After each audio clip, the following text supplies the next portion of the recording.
This is not the Cold War anymore, and this is not Iraq in 2003. Back then, governments could build a war by building a story, weapons of mass destruction, urgent threats, national security, and most people had no way to verify it. But today, everything has changed. Information is no longer controlled. It is everywhere.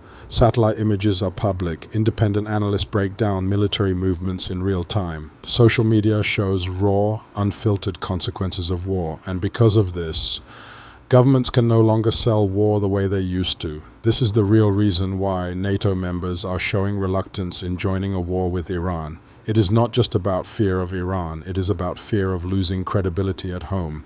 Because modern wars are no longer fought only on battlefields, they are fought in the minds of the public, and the public is no longer passive.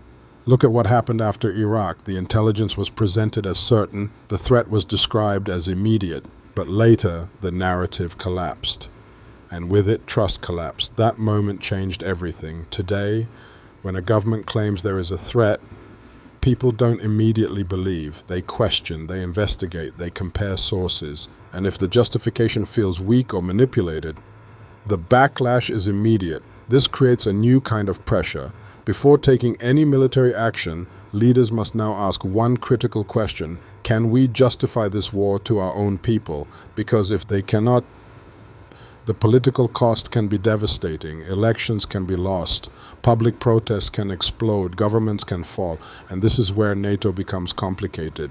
NATO is not a single country, it is a group of independent nations. Each one has its own population, its own economy, its own political risks. Even if one powerful member pushes toward war, others can step back. They can support diplomatically, but refuse military involvement.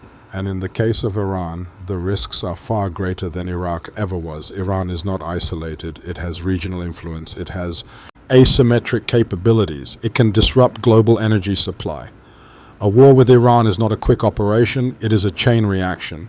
Oil prices surge. Markets destabilize.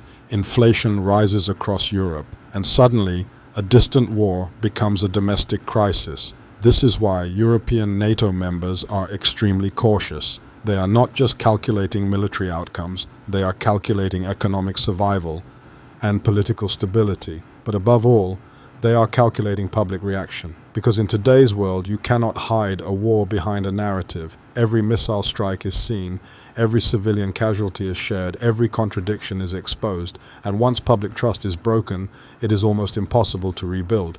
So what we are witnessing today is not weakness, it is a transformation. Power is no longer just about weapons, it is about credibility.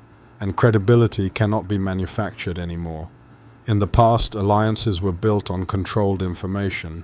Today, alliances depend on believable truth. That is why NATO is hesitant. Not because they cannot fight, but because they cannot justify the fight. And in the modern world, that makes all the difference.